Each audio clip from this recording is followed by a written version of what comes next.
तो गाइस जैसे कि आपने पिछले एपिसोड के अंदर देखा था कि होंगलिंग ने अपना कल्टीवेशन को रिकवर कर लिया था। उस तीनों पहाड़ से अपना स्पिरिचुअल एनर्जी को खींच किया। उसके बाद उस पहाड़ में जितने भी केव था उसका सारा के सारा स्पिरिचुअल एनर्जी खत्म हो गया था। तो इस चीज को देखने के लिए इनर सेक्ट के अंदर से 3 डिसाइबल आने वाला है। तो अभी हम देखेंगे कि उन 3 डिसाइबल आने के बाद होंगलिंग के साथ क्या करता है। तो आप आगे तो वीडियो के शुरुआत में वो बुद्धा एल्डर चिल्ला तो ये बोलता है कि ल्यूपिन कहाँ है। ल्यूपिन उस बंदे के नाम है जिसको होंगलिंग ने जान से मार दिया था। उसके बाद उस तीनों एल्डर ने एक साथ खड़ा हो जाता है। खड़ा होने के बाद जितने भी आउटर सेक्ट के डिसाइबल थे उन सभी को एक लाइन के अंदर खड़ा कर देता है। खड़ा करने के बाद वो उन सभी से पूछता है कि तुम लोग को किसी को पता है क्या कि ये काम किसने किया है। लेकिन अभी उसमें से कोई भी बंदा कुछ नहीं बोलता है क्योंकि पता ही नहीं था कि किसने किया था। होंगलिंग के पास जो बंदा एक खड़ा था जो उसके साथ केव में था जिसको होंगलिंग ने सील कर दिया था, वो बंदा होंगलिंग के बारे में कुछ बोल भी नहीं पा रहा था क्योंकि उसे पता था कि उसने कुछ बोला तो होंगलिंग उसे जान से मार देगा। उसके बाद उस जो तीनों बंदे आए थे इनर सेक्ट थे उनमें से 2 बंदे उस ल्यूपिन को ढूंढने के लिए जो इस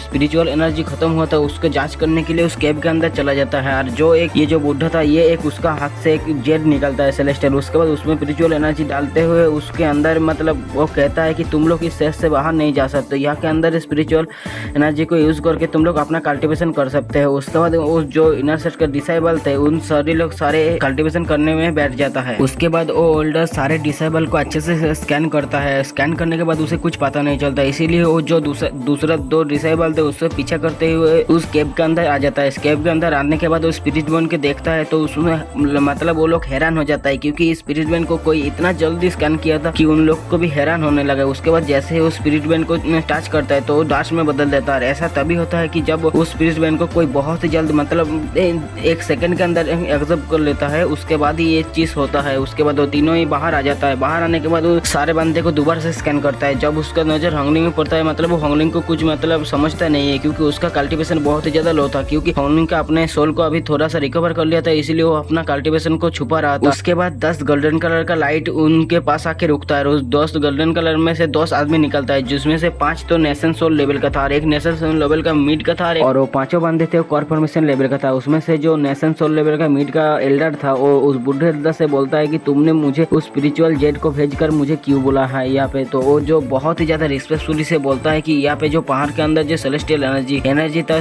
और स्पिरिचुअल एनर्जी था वो सारे के सारे खत्म हो चुका है। तो वो बोलता है कि तुम में इसमें से किसको अंदर शक जा रहा है। तो वो जो मेन बुढ़ा एल्डर बोलता है कि आउटर सेक्ट का जो सारे डिसाइबल है उसमें से किसी ने एक ने ये काम किया है। तो वो जो मेन एल्डर आया था 10 एल्डर के साथ वो बोलता है कि सारे के सारे रास्ते को यहाँ पे सील कर दो क्योंकि ये जो आउटर सेक्ट का डिसाइबल ये कोई भी इस सेस से बाहर ना जा सके। जो बाहर जाने का ट्राई करेगा तो उसे आप जान से मार देना। उसके बाद वो कहता है कि तुम मेरे साथ अभी आ जाओ इस माउंटेन का जो सेक्ट लीडर है उससे मिलने के लिए। उसके बाद वो दोनों बंदे यहाँ से माउंटेन सेक्ट लीडर से मिलने के लिए चला जाता है। उसके बाद होंगलिंग इनर सेक्ट के डिसेबल के ऊपर देखता है और उसका एक्सप्रेशन अभी भी काम था क्योंकि वो भागने का ट्राई करेगा तो उसका अपना जो मॉस्किटो बेस है उसे निकल के आपसे आराम से भाग सकता है। लेकिन वो इतना अच्छा कल्टीवेशन ग्राउंड को छोड़ के जाना भी नहीं चाहता था और वो अपना जो कल्टीवेशन बीट होता है जो हेवन डिफाइन बीट होता है उसको निकलने का ट्राई भी करता है लेकिन वो निकल नहीं पाता। उसके बाद धीरे धीरे सुबह हो जाता है। सुबह होने के बाद वही जो मिडिल एज आदमी होता है वो आता है और आने के बाद होंगलिंग देखता है कि उस मिडिल एज के पास 9 और बंदे आया था उसके पीछे पीछे। उसके बाद वो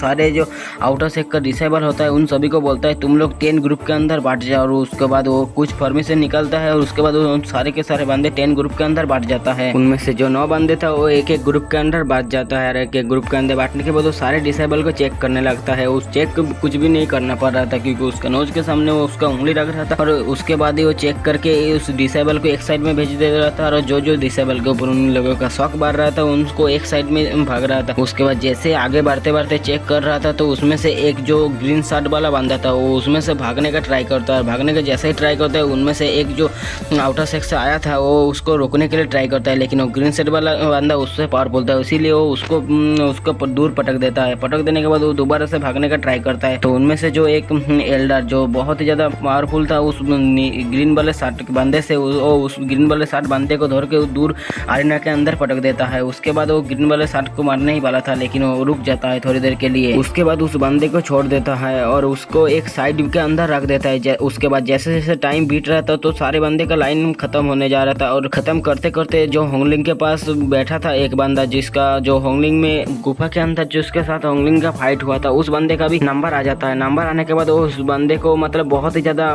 मतलब इरिटेट हो रहा था। उसके बाद वो होंगलिंग की तरफ तरफ देखने का कोशिश बताया, लेकिन वो होंगलिंग की तरफ देख ही नहीं पा रहा था। उसके बाद जैसे ही उस बंदे का टाइम आया, उसके माथे के अंदर एक जायंट हैंड घुस गया था, उसे ऐसा लग रहा था। उसके बाद वो भी पार हो गया था। उसके पार होने का कुछ टाइम बाद होंगलिंग का भी नंबर आ जाता है। होंगलिंग का नंबर आता है तो होंगलिंग को कुछ मतलब कोई फर्क ही नहीं पड़ रहा था। उसके बाद होंगलिंग का भी आराम से इस पार हो जाता है और यहाँ पे वो जो सारे डिसेबल है उसको छोड़ देता है। उसके बाद धीरे धीरे ये आउटर सेट का जो फाइनल बैटल होता है उसके टाइम आ रहा था, तो उसमें देखते देखते 5 महीने बीत जाता है। 5 महीने बीतने के बाद होंगलिंग का जो कल्टीवेशन है वो थोड़ा सा और भी ज़्यादा रिकवर हो गया था।